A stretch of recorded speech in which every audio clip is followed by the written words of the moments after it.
आज मैं आपको एक ऐसी फ़िल्म एंटीडोट के बारे में बताऊँगा जो एक रहस्यमयी फ़िल्म है। फ़िल्म की शुरुआत में हम एक लड़के को छत पर लटके हुए देखते हैं। इसके बाद हम फ़िल्म की मुख्य पात्र शैरन को फ़िल्म में देखते हैं। शैरन की हालत रात में खराब हो जाती है। शैरन का पति उसे अस्पताल ले जाता है, जहाँ हमें पता चलता है कि उसका अपेंडिक्स क्षतिग्रस्त हो गया है। अब डॉक्टरों को शैरन की सर्जरी करनी है।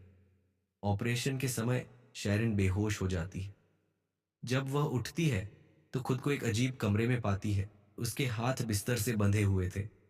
उसके शरीर में कुछ लाल तरल पदार्थ डाला जा रहा था। जैसे ही वह उठती है, वहां एक डॉक्टर आता है और वह उसे उसकी स्थिति के बारे में बताता है। डॉक्टर शैरन को बताता है कि सर्जरी के बाद वह मानसिक रूप से बीमार हो गई थी। तब से वह यहीं है। वह डॉक्टर से पूछती है कि वह कहाँ है। हालांकि डॉक्टर उससे कुछ कहे बिना ही चला जाता है। फिर उसे अपने पेट पर सर्जरी का निशान दिखाई देता है। ये अब ठीक हो चुका था। इसकी वजह से उसे पता चलता है कि वह कई दिनों से यहाँ है। शैरन उससे कई सवाल पूछती है, लेकिन डॉक्टर उसे कोई जवाब नहीं देता और डॉक्टर शैरन को गोली लेने के लिए कहता है। वह उसे धक्का देकर यहाँ से चली जाती है। कुछ लोग उसे पकड़ते हैं और उसकी गर्दन पर एक इंजेक्शन लगाते हैं। वे उसे फिर से उसके कमरे में भेज देते हैं। इसके बाद जब वह होश में आती है तो डॉक्टर फिर से उसके सामने होता है। शैरन उससे कहती है, मेरे परिवार और पति मुझे खोजते हुए यहाँ आएंगे। डॉक्टर कहते हैं कि यहाँ कोई आपकी तलाशी नहीं लेगा। इसके बाद डॉक्टर उसे कमरे में बंद कर देता है और चला जाता है। बाद में शैरन को कुछ लोगों की आवाजें सुनाई देती हैं, जैसे कोई उन्हें प्रताड़ित कर रहा हो। जब वह खिड़की से बाहर देखती है तो उसे एक आदमी दिखाई देता है। आदमी की आंखों से खून बह रहा था और एक दूसरा आदमी उसे उसके कमरे में छोड़ने आता है। मरीज की हालत देखकर शैरन डर जाती है। इस बीच उसे दूसरे कमरे से कुछ आवाजें सुनाई देती हैं। इस दौरान एवरेट के कमरे में कुछ लोग आते हैं। अब शैरन केवल एवरेट की चीखें सुनती है। इसके बाद अब शैरन अपने अतीत के बारे में सोच रही थी। उसे याद आता है कि उसने एक बार अपने पति से झूठ बोला था। यह बात उसके पति को पता थी, लेकिन उसने शैरन से कुछ नहीं कहा। फिर हम देखते हैं डॉक्टर फिर से शैरन के कमरे में आता है और उससे पूछता है कि क्या तुमने अतीत में ऐसा कुछ किया है जिसके लिए तुम्हें पछतावा है। शैरन उसे कहती है, मैंने ऐसा कुछ नहीं किया है। इस बीच डॉक्टर को यहाँ एवरेट का नोट मिलता है, जो उसने दीवार के जरिए शैरन को दिया था। अब डॉक्टर उसे एक कमरे में ले जाता है जहाँ कई और मरीज थे। जब डॉक्टर चले जाते हैं तो शैरन रात को एवरेट से पूछती है, उन्होंने तुम्हारे साथ क्या किया है। एवरेट उसे बताता है कि उन्होंने उसकी जीभ काट दी है। यह सुनकर शैरन चौंक जाती है, क्योंकि एवरेट अभी भी उससे अच्छे से बात कर रहा था। उनके उपचार से वह कुछ ही दिनों में ठीक हो जाती है। मरीज शैरन से कहते हैं कि उन्हें किसी भी कीमत पर अपने कमरे में मत आने दो। इसके साथ ही यहाँ सायरन बजता है। सभी मरीज अचानक डर जाते हैं। डॉक्टर वापस लौटता है और उन्हें वापस उनके कमरों में भेज देता है। वह शैरन से भी कहता है कि तुम्हें भी अपने कमरे में जाना होगा। शैरन को कुछ समझ नहीं आ रहा था। वह डॉक्टर से पूछती है कि मैं घर कब जाऊंगी, लेकिन डॉक्टर उसकी बात अनसुनी कर देता है। वह उसे उसके कमरे में ले जाता है। कमरे में आकर शैरन को फिर से अपना अतीत दिखाई देता है। तब हमें वह झूठ पता चलता है जो उसने अतीत में अपने पति से कहा था कि वह क्या था। वह अपने पति को जिम के बारे में बताते हुए एक कब्र पर चली गई थी। अब यह कब्र भी हमारे लिए एक रहस्य है, जिसके बारे में हम आगे जानेंगे। शैरन अपने कमरे से बाहर देख रही थी। अचानक उसके कमरे के बाहर गलियारे की लाइट बंद हो गई। एवरेट उसे बताता है कि यहां से जाने का केवल एक ही रास्ता है। वह है उनकी दिनचर्या का पालन करना और उनकी आज्ञा का पालन करना। शैरन उससे पूछती है कि उसे यह सब किसने बताया। एवरेट उसे बताता है कि डॉक्टर ने मुझसे वादा किया है कि अगर मैं उनकी दिनचर्या का पालन करूंगी और उनकी आज्ञा का पालन करूंगी, वह मुझे 3 महीने बाद यहां से जाने देंगे। शैरन कहती है, मुझे उनकी बात पर विश्वास नहीं होता। तभी वह देखती है कि सामने से एक मरीज आता है और यह वही मरीज था जिसे कुछ समय पहले ले जाया गया था। अब मरीज के पेट से खून बह रहा था। शैरन उस आदमी से पूछने आती है कि उन्होंने उसके साथ क्या किया था। जब वो आदमी उसे बता रहा था तो डॉक्टर लाल लिक्विड के साथ आया, जिसे सभी मरीजों को इंजेक्ट किया गया था। डॉक्टर शैरन को वहां से वापस जाने के लिए कहता है। वापस कमरे में आकर वह एवरेट के कमरे में जाती है, देखता है और अपने केबिन में ले जाता है।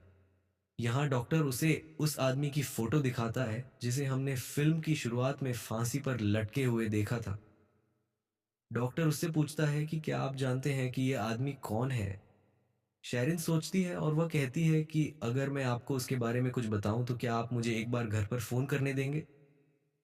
डॉक्टर उससे सहमत होता है। तब शेरिन उसे बताती है कि यह लड़का मेरा प्रेमी था, इसके कारण उसने अचानक आत्महत्या कर ली। मैं उदास थी। यहाँ हमें पता चलता है कि हमने शेरिन के अतीत में जो कब्र देखी थी वह इसी लड़के की थी। वहां वह अपने पति से झूठ बोलते हुए मोमबत्ती जलाने जाती है। ये सब बताने के बाद जब वह अपने घर पर कॉल करने के लिए फोन उठाती है तो उसे पता चलता है कि ये फोन बंद है।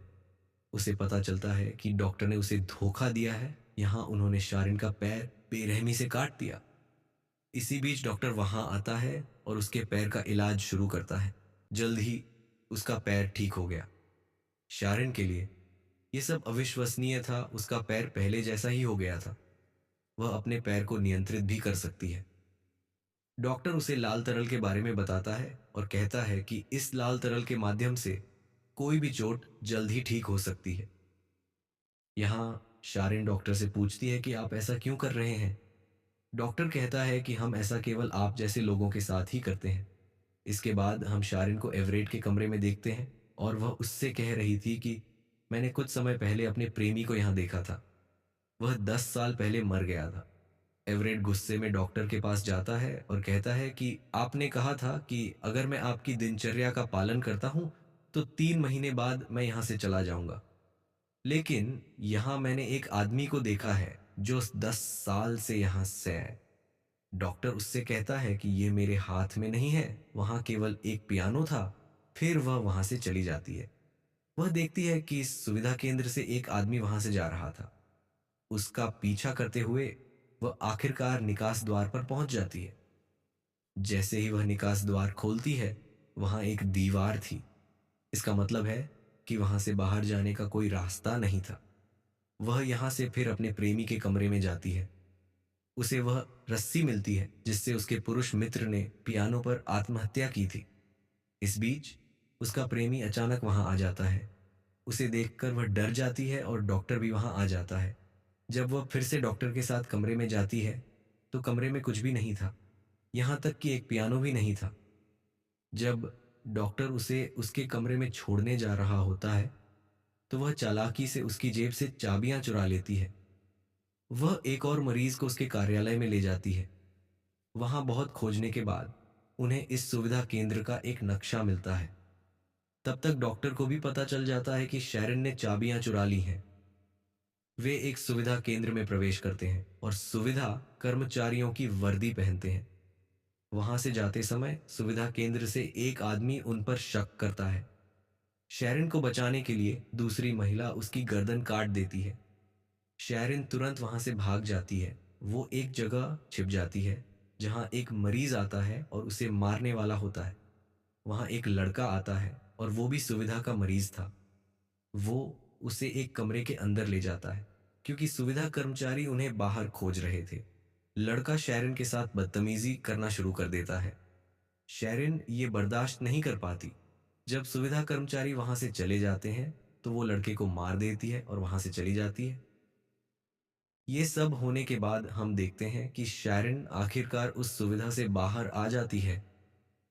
अभी भी बहुत से लोग उसके पीछे पड़े थे, इसलिए वो एक घर के अंदर चली जाती है। लेकिन घर में कोई नहीं था और कुछ देर बाद उसे लगता है कि वो सुविधा से बाहर नहीं आ पा रही है। वहां उसे फिर से अपने बॉयफ्रेंड की लाश दिखाई देती है। फिर हम देखते हैं कि शैरन सजा के तौर पर एक व्यक्ति को मौत की सजा दे रही थी। जैसे ही उसे होश आता है तो वो पास में एक डॉक्टर को देखती है। डॉक्टर उसका इलाज कर रहा था। शैरन डॉक्टर से पूछती है कि वो उसे क्यों नहीं मार देते। डॉक्टर जवाब देता है कि हम यहाँ किसी को नहीं मारते। डॉक्टर वहां से चला जाता है और शेरन एवरेट के कमरे में आती है। वहां आकर वो एवरेट से पूछती है कि तुम यहाँ कैसे आई। एवरेट उसे बताता है कि मेरा एक खतरनाक एक्सीडेंट हो गया था। इसके बाद जब मुझे होश आया तो मैं यहीं थी। फिर शेरन उस लड़की के कमरे में जाती है, वो लड़की जिसने शेरन को बचाने के लिए अपनी गर्दन काट ली थी। लेकिन लड़की तब भी ठीक थी। शेरन उससे पूछती है कि तुम यहाँ क्यों आई हो? क्या तुमने अपने अतीत में ऐसा कुछ किया है जो तुम्हें नहीं करना चाहिए था? लड़की उसे बताती है कि मरने वाले 600 जानवरों को बचाने के लिए मैंने फार्म हाउस में आग लगा दी थी। आग में उसका मालिक भी जल गया था। शायद यही वजह है कि उसे बार बार जलाया जाता है। लड़की शेरन से कहती है कि यहाँ से निकलने का एक ही रास्ता है, वो है मौत। और शेरन उससे कहती है कि हम पहले ही मर चुके हैं। इसके बाद शेरन उससे कहती है कि सर्जरी के बाद जब मुझे होश आया तो मैं यहीं थी। यहाँ शेरन कहती है मुझे लगता है कि हम पहले ही मर चुके हैं। ये जगह हमारे लिए नर्क है। शेरन की बात सुनकर लड़की उससे पूछती है, तुमने ऐसा क्या किया है कि तुम यहाँ आई हो? यहाँ शेरन कबूल करती है कि उसने 10 साल पहले अपने बॉयफ्रेंड को मार दिया था। शायद उसके यहाँ आने की वजह यही थी। हमें शेरन के अतीत के बारे में पता चलता है। एक दिन शेरन और उसके बॉयफ्रेंड में बहस हो रही थी। शेरन ने चाकू उठा लिया, जिससे गलती से उसके बॉयफ्रेंड की गर्दन कट गई। खुद को बचाने के लिए शेरन ने उसे रस्सी से लटका दिया, ताकि सभी सोचें कि उसने आत्महत्या कर ली है। इतना सब होने के बाद शेरन डॉक्टर के पास जाती है। वह उसे एक आदमी के बारे में बताती है। उसने एक किताब लिखी थी। एक बार वो नर्क में गया था। उसे कई बार प्रताड़ित किया गया। फिर उसका खुद इलाज किया गया। ये आज से पहले किसी को नहीं पता था। ये जगह नर्क है। शेरन डॉक्टर से पूछती है, क्या तुम शैतान हो? डॉक्टर उसे बताता है कोई शैतान नहीं है। वो उससे कहता है कि वो ये सब नहीं करना चाहता, लेकिन अगर कोई यहाँ ऐसा करने से मना करता है तो उसे फिर से प्रताड़ित किया जाता है।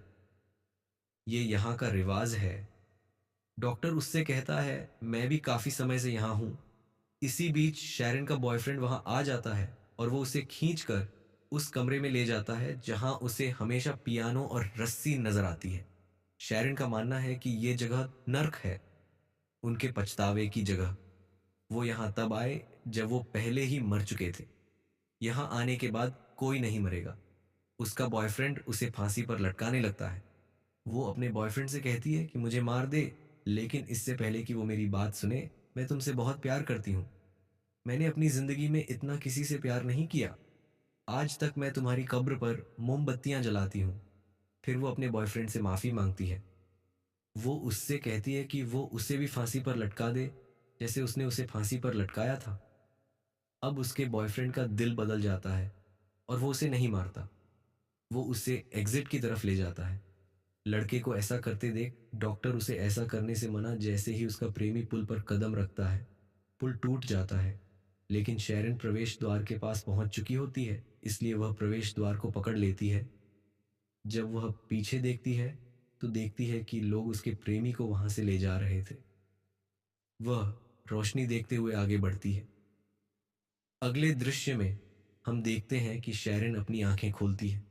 वह अस्पताल के बिस्तर पर है, जिसे हमने फिल्म की शुरुआत में देखा था। डॉक्टर उसे बताता है कि उसका दिल 15 सेकंड के लिए धड़कना बंद हो गया था।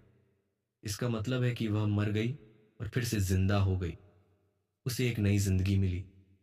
इन सब पर यकीन न करते हुए शेरन अपना पेट देखती है। उसके सर्जिकल घाव अभी भी खुरदरे थे और डॉक्टरों ने उसे उन्हें छूने से मना किया था।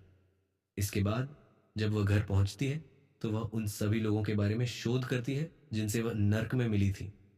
यहाँ उसे पता चलता है कि घटनाएं सच थीं। इसके बाद वह अपने प्रेमी की कब्र पर मोमबत्ती जलाने जाती है। शेरिन बच गई क्योंकि उसने अपने प्रेमी को गलती से मार दिया था। इसके साथ ही उसका प्रेमी भी उस पर विश्वास करता है, इसलिए वह नर्क से फिर से अपने